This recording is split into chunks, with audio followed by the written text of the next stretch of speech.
என் சாவிற்கு முழு காரணம் என் பிரிவுகளும் மட்டுமே. என்னை இன்று பூண்டி SS பணிக்காக ஒதுக்கீடு செய்யப்பட்டார். அப்போது பிரிவாளிகளிடம் தெரிவித்தேன், என்னால் செல்ல முடியாது, ஏனென்றால் என் அம்மாவிற்கு உடனே சரியில்லை. எனக்கு தகவல் தெரிவித்தார். உடனடியாக அங்கு செல்ல வேண்டும். எனக்கு தற்செயல் விடுப்பு கொடுக்குமாறு கேட்டேன்.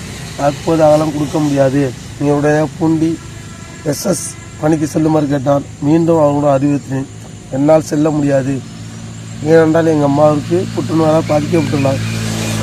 அவருக்கு நான் அழைத்து சென்று சிகிச்சை அளிக்க வேண்டும் என்று கேட்டேன். அப்போதும் பிரிவு அலுவலர்கள் உடனே பூண்டி SS செல்லுமாறு அறிவித்தனர்.